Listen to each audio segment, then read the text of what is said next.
गर्मियों में 3 शहरी बहुओं की गांव में रसोई। सुबह का समय होता है। गर्मियों की तपती धूप खिड़कियों से अंदर आ रही होती है। घर में चारों तरफ हड़बड़ी मची हुई होती है।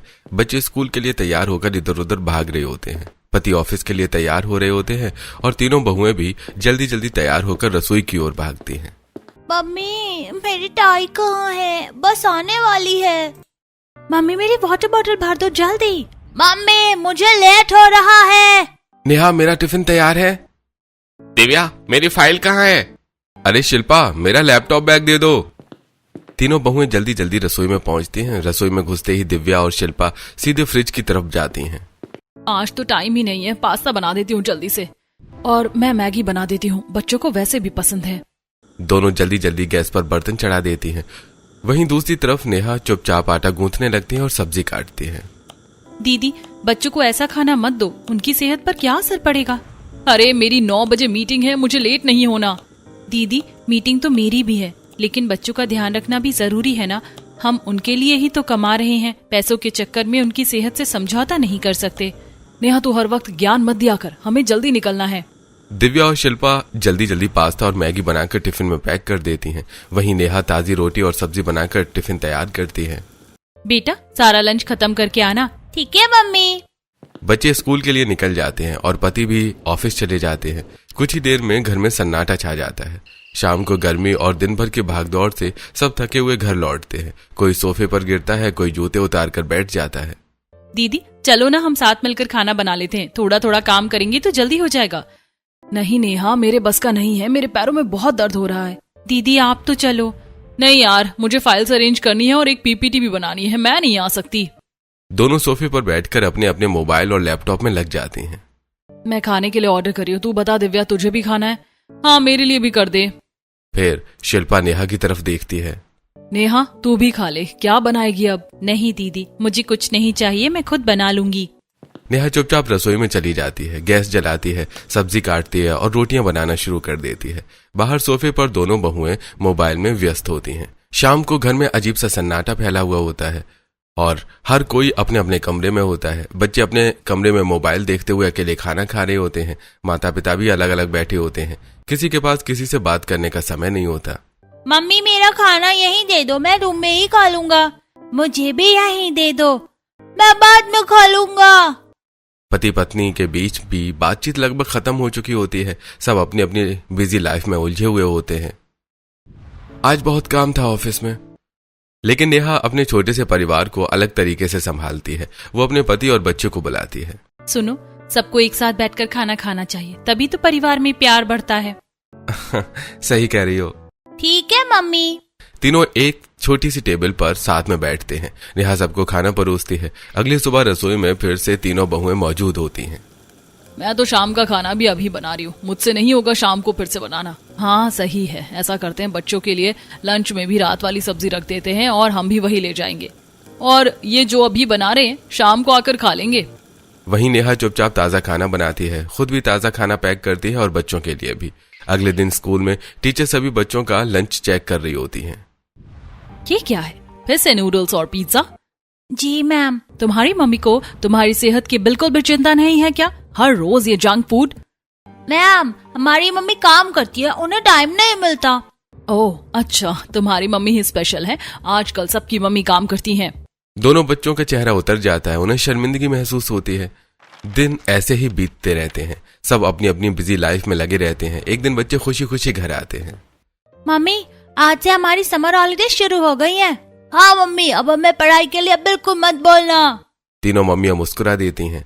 अरे वाह, अब तो तुम लोग पूरी तरह फ्री हो गए। शाम को उनके पापा भी घर आ जाते हैं। सब टीवी देख रहे होते हैं। अचानक एक चिंटू टीवी बंद कर देता है।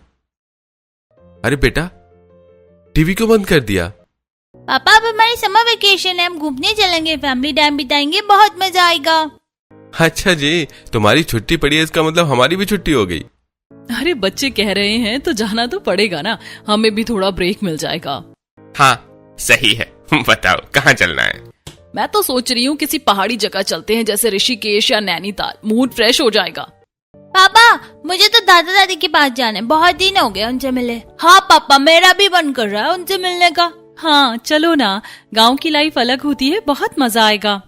लेकिन दिव्या और शिल्पा का चेहरा उतर जाता है। हमें नहीं जाना वहाँ। हाँ, ना ढंग से सोने की जगह, ना कोई सुविधा, हम तो परेशान हो जाएंगे। हम नहीं जा रहे। पूरा दिन लोगों की चिक चिक सुननी पड़ेगी, मेरा तो सर फट जाएगा। अच्छा, अब तो तुम 9 से 5 जॉब करती हो, तब नहीं फटता सर?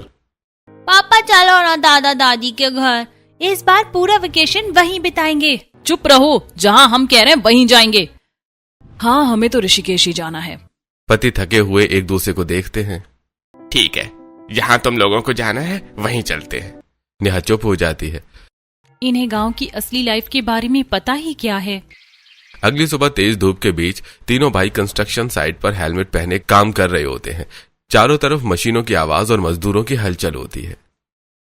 सर, हमें 3-4 दिन की छुट्टी चाहिए। बच्चों की समर वेकेशन है, उन्हें घुमाने ले जाना है। हाँ सर, काफी टाइम से प्लान बना रहे थे। बस कुछ दिन की छुट्टी दे दीजिए। अच्छा, ठीक है, तुम लोगों को 4 दिन की छुट्टी मिल जाएगी। तीनों भाई खुश हो जाते हैं और एक दूसरे को देखकर मुस्कुरा देते हैं। रात को घर में खुशी का माहौल होता है। सभी अपने अपने कमरों में पैकिंग कर रहे होते हैं। बच्चे अपने कपड़े और खिलौने बैग में भर रहे होते हैं। मम्मी, मैं ये ड्रेस भी ले जाऊं? और मैं अपनी साड़ी खिलौने ले जा रहा हूँ। वहीं तीनों पति बेड पर बैठे प्लान की बातें कर रहे होते हैं। इस बार तो बच्चों को बहुत मजा आएगा। हाँ, काफी टाइम बाद फैमिली टाइम मिलेगा। तभी अचानक तीनों के फोन एक साथ बजते हैं। हाँ जी सर।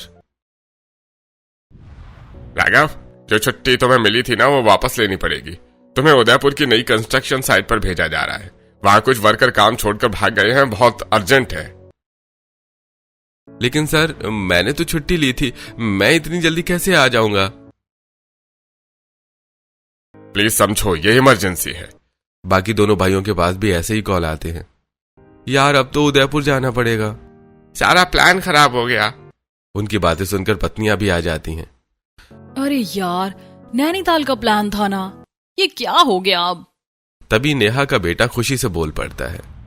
कोई बात नहीं पापा, उदयपुर में भी घूम लेंगे, हमारा गांव भी तो वहीं है।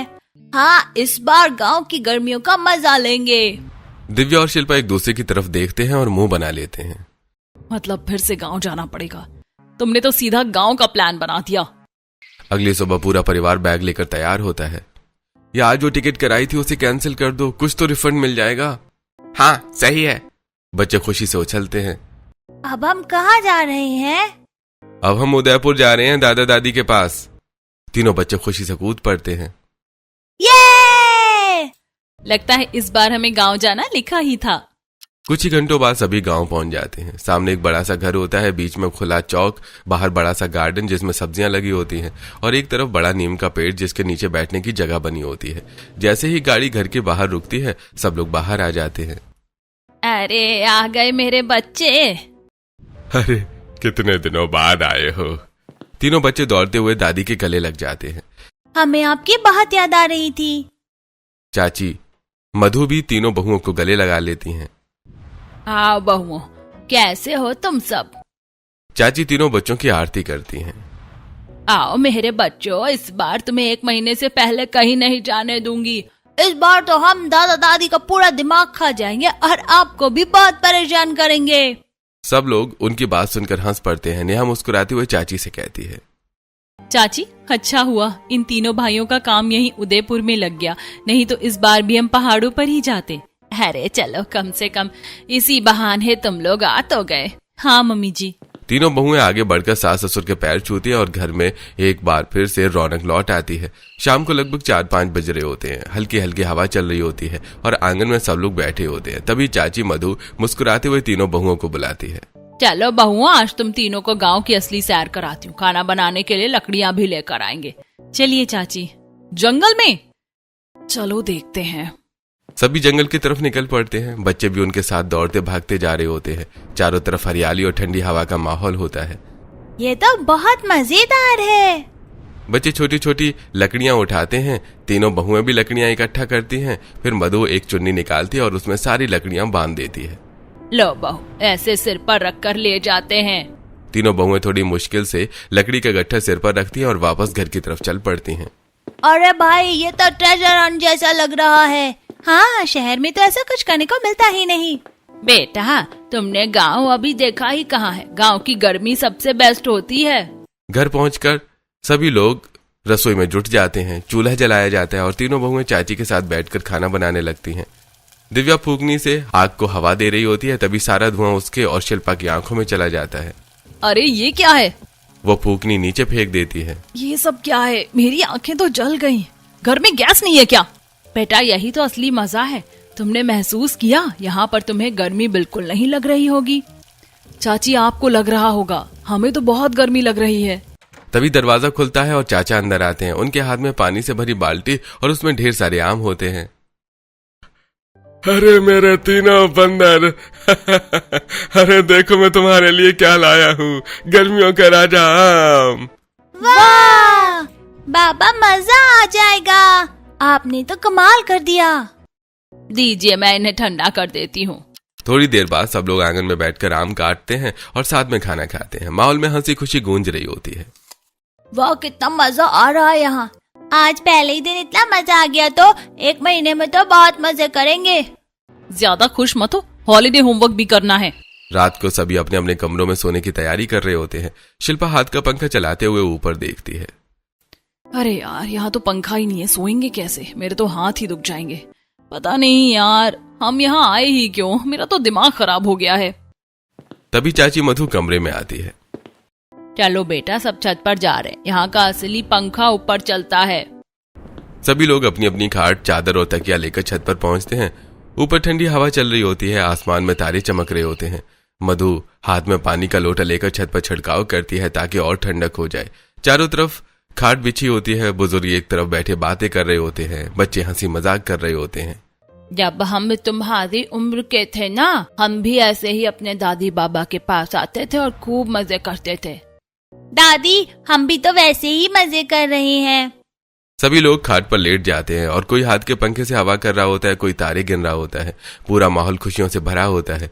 वहीं एक तरफ दिव्या और शिल्पा गद्दों पर लेटी हुई धीरे धीरे बात कर रही होती है।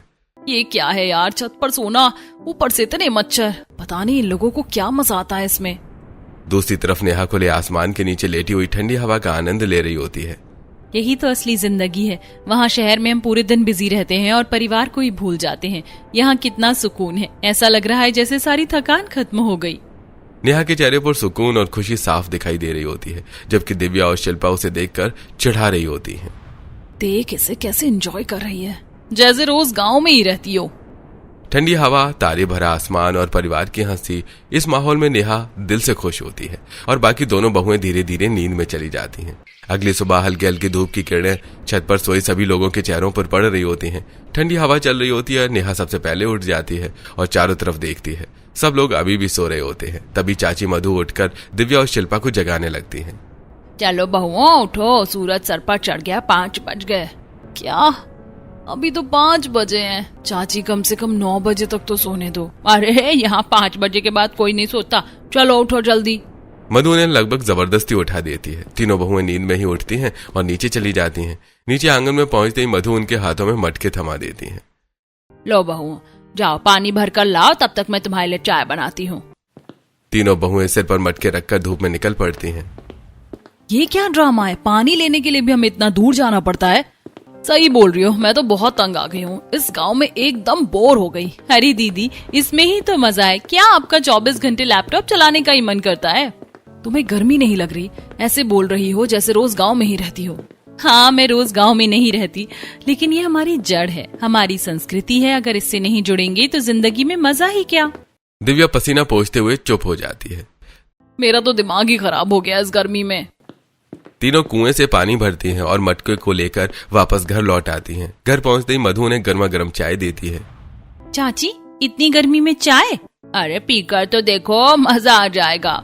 आंगन के बाहर नीम के पेड़ के नीचे 2 खाट बिछी होती हैं। वहाँ ठंडी हवा चल रही होती है। पूरा परिवार वहीं बैठकर चाय पी रहा होता है। चलो बहुओं हम भी वहीं बैठते हैं। सभी नीम के पेड़ के नीचे बैठ जाते हैं। ठंडी हवा के झोंके आते हैं। सच में चाची ऐसा लग रहा है जैसे सर्दियों में चाय पी रहे हो। गर्मी का एहसास ही नहीं हो रहा। बेटा नीम का पेड़ इसीलिए होता है, यहाँ हमेशा ठंडी हवा चलती रहती है। दिन बीतता है। अगले दिन दोपहर में तेज धूप पड़ी होती है। दिव्या बाहर से तेज धूप में घर आती है और बिना किसी से कुछ कहे सीधे नहाने चली जाती है। मुझे तो बहुत ठंड लग रही है। पूरा परिवार घबरा जाता है। सब लोग उसके आसपास इकट्ठा हो जाते हैं। दीदी बैठो, मैं पानी लाती हूँ। कोई कंबल लाओ। दिव्या, तुम्हें क्या हो गया? कोई दवा लाता है, कोई खाना, कोई पानी, कोई उसके पास बैठकर उसका हाल पूछता है।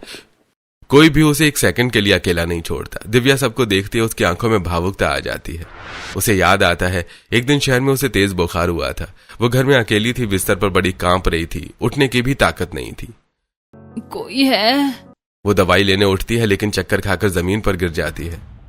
कैसी जिंदगी है ये, यहाँ कोई साथ देने वाला भी नहीं है। अगर मैं मर भी जाऊं तो किसी को पता तक नहीं चलेगा। दिव्या की आंखों में आंसू निकल आते हैं। वो चारों तरफ देखती है, हर कोई उसकी चिंता कर रहा होता है, कोई उसे दवा दे रहा है। यहाँ कितना अच्छा माहौल है। सुबह से मैं बीमार हूँ लेकिन किसी ने मुझे अकेला नहीं छोड़ा। सब कितना प्यार कर रहे हैं। जितना मैं इस गांव को गलत समझ रही थी उतना ये है नहीं। ये लोग, जिंदगी, सब बहुत अच्छे हैं। दिव्या की आंखों में अब अपनापन और सुकून झलक रहा होता है और गांव की असली खूबसूरती धीरे धीरे उसके दिल में उतरने लगती है। अगले दिन मौसम अचानक बदल जाता है। आसमान में काले बादल छा जाते हैं और तेज बारिश शुरू हो जाती है। घर के बीच का खुला आंगन बारिश की बूंदों से भर जाता है। ठंडी हवा चल रही होती है। रसोई में तीनों बहुएं और चाची मधु बैठकर खाना बना रही होती हैं। देखा बहुआ, ऐसा घर कहीं देखा जहाँ हर मौसम रसोई में बैठे बैठे ही महसूस हो जाए। सब बाहर गिरती बारिश की तरफ देखते हैं। अभी देखो, बैठे बैठे ठंडी हवा भी मिल रही है, बारिश का मजा भी, और गर्मी की धूप भी यहीं से दिख जाती है।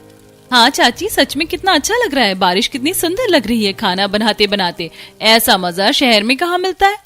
दिव्या भी चुपचाप बाहर बारिश को देख रही होती है। उसके चेहरे पर हल्की मुस्कान आ जाती है। हाँ चाची, अब तो मुझे भी यहाँ बहुत अच्छा लगने लगा है। लेकिन शिल्पा अभी भी मुंह बनाकर बैठी होती है। तू कैसी बातें कर रही है दिव्या? गांव की लाइफ में ऐसा क्या खास है? मुझे तो अभी भी बहुत बोरिंग लग रही है। नहीं दीदी, जितना हम इसे बोरिंग समझते हैं उतनी भी नहीं है। थोड़ी देर बाद बारिश रुक जाती है। मौसम और भी सुहाना हो जाता है। चलो बहुओं, अब तुम सबको खेत भी दिखा देते हैं। सभी लोग खेत की ओर निकल पड़ते हैं। चारों तरफ हरियाली ही हरियाली होती है। खेतों में अलग अलग फलों के पेड़ लगे होते हैं। आम, अमरूद और शहतूत के पेड़। मैं पेड़ पर चढ़ूंगा। मैं भी। बच्चे छोटे छोटे पेड़ों पर चढ़ जाते हैं। चाचा खुद बड़े पेड़ पर चढ़कर शहतूत तोड़ने लगते हैं। अरे लो बच्चों, पकड़ो। नीचे खड़े बच्चे और बाकी लोग हंसते हुए ताजे फल पकड़ते हैं और खाते हैं। वहीं शिल्पा नीचे खड़ी मुंह बना रही होती है। ये भी कोई काम है? ऐसे कौन फल तोड़ता है? अरे ब्लिंकिट कर लो, घर पर ही आ जाएंगे फल। यहाँ धूप में सड़ने की क्या जरूरत है। दिव्या मुस्कुराते हुए उसकी तरफ देखती है। दीदी एक बार खाकर तो देखो, इन फलों का अलग ही मजा है। चाची मधु कुछ शहतूत तोड़कर तीनों बहुओं को देती हैं। लो बहुओं, ये शहतूत खाओ। दिव्या शहतूत खाती है और उसके चेहरे पर खुशी आ जाती है। चाची, ये कौन सा फल है? मैंने तो पहली बार खाया। कितना टेस्टी है। बेटा, ये शहतूत है। गांव में हर जगह इसके पेड़ मिल जाएंगे। हाँ चाची, सच में बहुत स्वाद है। मैं बचपन में अपने गांव में खाया करती थी। आज इतनी सालों बाद खा रही हूँ। नेहा और दिव्या दोनों खुलकर इस पल को एंजॉय कर रही होती हैं। ताजी हवा, खेतों की खुशबू और पेड़ों से तोड़े गए फलों का स्वाद सब मिलकर एक अलग ही खुशी दे रहे होते हैं। बच्चे हंसते खेलते दौड़ रहे होते हैं। बड़े लोग बातें कर रहे होते हैं और पूरा माहौल खुशियों से भर जाता है। वहीं शिल्पा अभी भी थोड़ी अलग खड़ी सबको देख रही होती है, लेकिन उसके चेहरे पर भी हल्की सी मुस्कान आने लगती है, जैसे धीरे धीरे वो भी इस माहौल में ढल रही हो। अगले दिन दोपहर को आंगन में चटाई बिछी हुई होती है। पूरा परिवार गोल घेरा बनाकर बैठा होता है और माहौल बहुत खुशनुमा होता है। वहीं रसोई में मधु और तीनों बहुएं मिलकर खाना बना रही होती हैं। अरे जल्दी जल्दी खाना बना लो, मम्मी बोल रही हैं सब लोग आज एक साथ बैठकर खाएंगे। बस हो गया, अभी लेकर आते हैं। थोड़ी देर बाद तीनों बहुएं सारा खाना लेकर आंगन में आती हैं और चटाई पर सजा देती हैं। गर्मा गर्म आलू के पराठे, ऊपर मक्खन की डली, साथ में अचार और ठंडी ठंडी छाछ। सभी लोग एक साथ बैठकर खाना शुरू करते हैं। हंसी मजाक का दौर चल रहा होता है। दादी, आज मैं 5 पराठे खाऊंगा। अरे पहले 2 तो खा ले। सब जोर जोर से हंस पड़ते हैं। धीरे धीरे शिल्पा भी उस माहौल में ढलने लगती है। वो सबको एक साथ हंसते बोलते देखते और उसके चेहरे पर भी हल्की मुस्कान आ जाती है। शिल्पा को याद आता है शहर का घर, खाली डाइनिंग टेबल। वो अकेली बैठकर खाना खा रही होती है। पहले घर में सब साथ बैठकर खाना खाते थे। वो उदासी से चारों तरफ देखती है, कोई नहीं होता। जब से हम सब अपनी अपनी जिंदगी में बिजी हुए हैं, ऐसा लगता है जैसे घर में कोई किसी को जानता ही नहीं। सबका टाइम अलग, कोई साथ बैठकर खाना भी नहीं खाता। शिल्पा की आंखें नम हो जाती हैं, लेकिन सामने खुशहाल परिवार को देखकर उसके चेहरे पर सुकून आ जाता है। गांव की लाइफ इतनी भी बुरी नहीं है जितना हम सोचते थे। तभी मुकुल शिल्पा से मजाक करता है। अरे भाभी, आप तो बहुत चुप हो गई, कहीं 5 पराठे खाने का प्लान तो नहीं है? सब हंस पड़ते हैं और शिल्पा भी हंसने लगती है। नहीं नहीं, मैं तो बस 2 ही खाऊंगी। चारों तरफ हंसी खुशी का माहौल होता है। शिल्पा सबके चेहरे देखती है और उसे बहुत सुकून मिलता है। यही तो असली लाइफ है, यही बेस्ट लाइफ है। सभी लोग साथ बैठकर खाना खा रहे होते हैं। हर दिन की तरह आज भी छाछ सबके सामने रखी होती है। चाची, हम हर रोज खाने के साथ ये छाछ क्यों पीते हैं? बेटा, अगर गांव में रहकर भी दही और छाछ नहीं खाई तो क्या किया? यही तो गांव की खासियत है, गर्मियों में ये शरीर को ठंडा रखती है। सच में? हाँ बेटा, जब शहर जाओगी ना तब भी इसे खाने के साथ पीना, पेट ठंडा रहेगा। शिल्पा और दिव्या एक दूसरे की तरफ देखती हैं। मम्मी, जब हम शहर में रहते थे ना, ऑफिस के चक्कर में सुबह ही खाना बनाना पड़ता था। हाँ, या फिर ज्यादा बनाकर फ्रिज में रख देते थे, कभी पैकेट वाला खाना, कभी ऑर्डर। बेटा, असली खाना तो यही होता है जो ताजा बनता है, वही शरीर को ताकत देता है। हाँ मम्मी सही कह रही हैं, आजकल के जमाने में खान पान बिगड़ गया है। घर का खाना खाओगी तो सेहत भी अच्छी रहेगी। तीनों बहुएं चुपचाप उनकी बातें सुनती हैं और सहमति में सिर हिलाती हैं। आंगन में बैठा पूरा परिवार एक साथ खाना खा रहा होता है। हंसी, प्यार और अपनापन हर तरफ महसूस हो रहा होता है। अगली सुबह घर के बाहर एक छोटा सा गार्डन होता है जिसमें तरह तरह की हरी भरी सब्जियां लगी होती हैं। टमाटर, धनिया पत्ता, गोभी, मिर्च और कई सारी ताजी सब्जियां। चारों तरफ हरियाली और मिट्टी की खुशबू फैली होती है। चाची मधु तीनों बहुओं को गार्डन में लेकर आती हैं। चलो बहुओं, आज खाना यहीं से तोड़ कर बनाएंगे। वाह चाची, कितना अच्छा लग रहा है। सभी अलग अलग सब्जियां तोड़ने लगते हैं। नेहा ताजा धनिया काट रही होती है, दिव्या टमाटर तोड़ रही होती है और शिल्पा पत्ता गोभी उठाती है। ये देखो, इतने ताजे टमाटर। सच में गार्डनिंग भी हो रही है और इतना हेल्दी खाना भी मिल रहा है। दीदी, यही तो मैं कहती थी कि गांव की लाइफ बेस्ट होती है। ताजा खाओगे तो शरीर में जान आ जाएगी। दिव्या गहरी सांस लेकर चारों तरफ देखती है। तुम सही कह रही हो नेहा, हम तो बेवजह गांव को लेकर नेगेटिव थे। वहाँ शहर में हम कितने बिजी रहते थे और यहाँ आकर ऐसा लग रहा है जैसे दिमाग एकदम फ्री हो गया। देर आए दुरुस्त आए। अब जितना भी टाइम बचा है हम उसे खूब एंजॉय करेंगे। वैसे नेहा ने तो हमसे ज्यादा एंजॉय कर लिया। अरे कोई बात नहीं, आपको भी अब समझ आ गया ना, बस अब खुलकर एंजॉय करो। सभी सब्जियां लेकर रसोई में जाते हैं और ताजा खाना बनाते हैं। पूरे घर में खुशबू फैल जाती है। अगले दिन दोपहर के समय तेज धूप पड़ रही थी। सभी लोग ट्यूबवेल की तरफ जाते हैं। बच्चे, पति और बहुएं सब पानी में उतर जाते हैं। ठंडा ठंडा पानी शरीर को सुकून दे रहा होता है।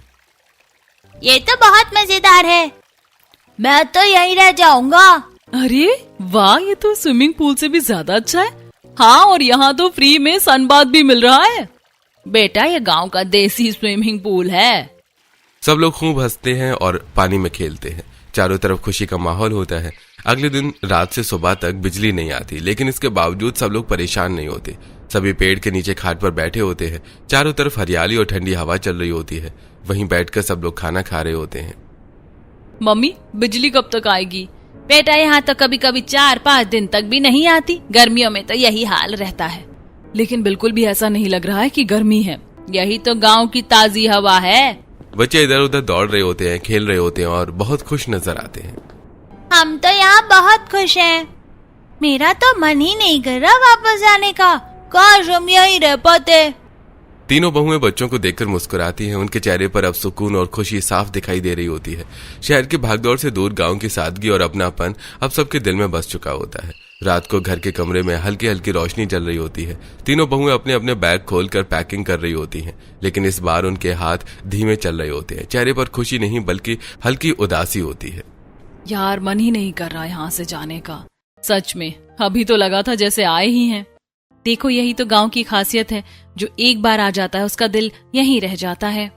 अगली सुबह हल्की धूप आंगन में फैल रही होती है। सभी लोग बैग लेकर तैयार खड़े होते हैं। बच्चे अभी भी बाहर आंगन के बच्चों के साथ खेल रहे होते हैं। बच्चों, चलो अंदर आओ, अब जाना भी है, अपनी पैकिंग कर लो। बच्चे धीरे धीरे अंदर आते हैं। उनके चेहरे उतर जाते हैं। अभी क्यों जाना है? मेरा तो मन नहीं कर रहा।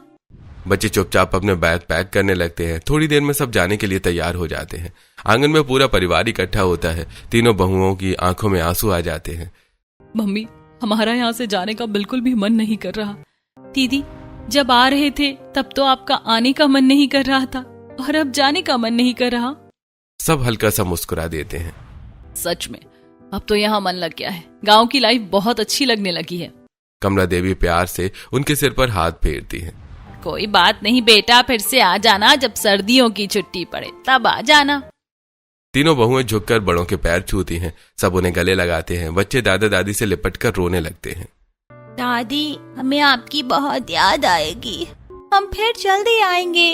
बेटा खूब पढ़ो लिखो, बड़े बनो, दादी तुम्हारा यही इंतजार करेगी। पूरे घर में भावुक माहौल हो जाता है। हर कोई एक दूसरे को गले लगाकर विदा कर रहा होता है। आखिरकार तीनों परिवार गाड़ी में बैठते हैं। बच्चे खिड़की से हाथ हिलाते हैं और बड़ों की आंखें नम होती हैं। गाड़ी धीरे धीरे गांव से बाहर निकल जाती है। पीछे छूट जाता है वो घर, वो आंगन, वो नीम का पेड़ और ढेर सारी यादें। कुछ ही घंटों की यात्रा के बाद गाड़ी शहर की सड़कों पर दौड़ रही होती है। ऊंची ऊंची इमारतें, ट्रैफिक की आवाज, हॉर्न, भीड़, सब कुछ फिर से सामने होता है। लेकिन इस बार सब कुछ पहले जैसा नहीं लगता। तीनों बच्चे खिड़की से बाहर देखते हुए चुप हो जाते हैं। तीनों बहुएं एक दूसरे की तरफ देखती हैं और तीनों पति भी जैसे कुछ सोच में डूब जाते हैं।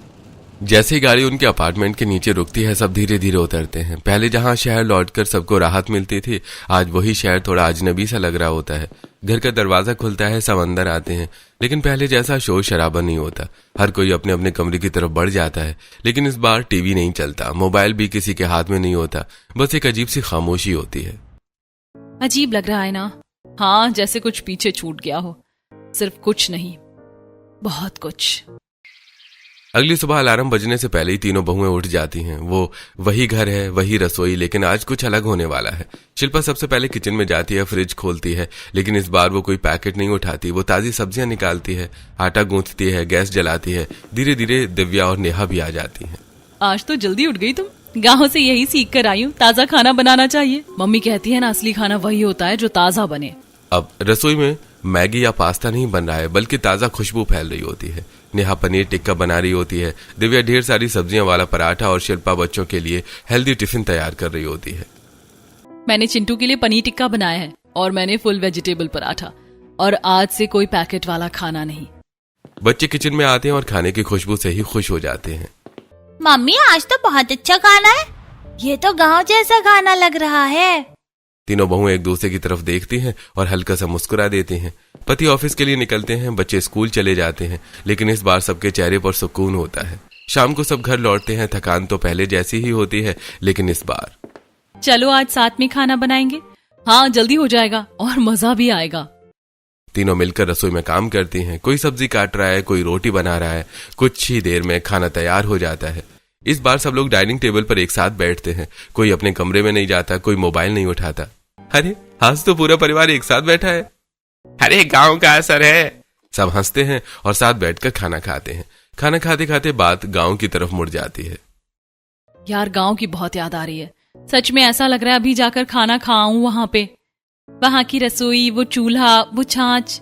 तीनों अपने अपने पतियों से बात करती हैं। सुनो, फिर से गांव चलेंगे ना? हाँ, अगली छुट्टी में जरूर चलेंगे। इस बार तो ज्यादा दिन रुकेंगे। अरे ठीक है, इस बार पूरा मजा लेंगे। देखा, अब सबको गांव अच्छा लगने लगा। समय बीतता है और देखते ही देखते छुट्टियां भी आ जाती हैं। इस बार कोई बहस नहीं होती, कोई मना नहीं करता। सब खुद ही बैग पैक कर रहे होते हैं।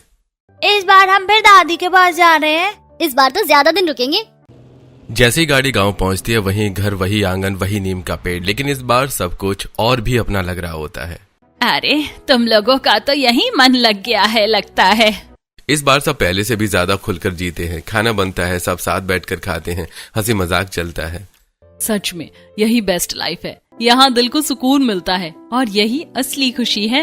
शहर की चमक दमक, सुविधाएं, तेज जिंदगी सब अपनी जगह सही है, लेकिन गांव का सुकून, परिवार का साथ, ताजा खाना और दिल से जुड़ा अपनापन, इन सब की कोई तुलना नहीं है। अगर आपको मौका मिले तो आप अपनी छुट्टियां कहाँ बिताना पसंद करेंगे? शहर की लग्जरी में या गांव के सुकून और अपनापन में?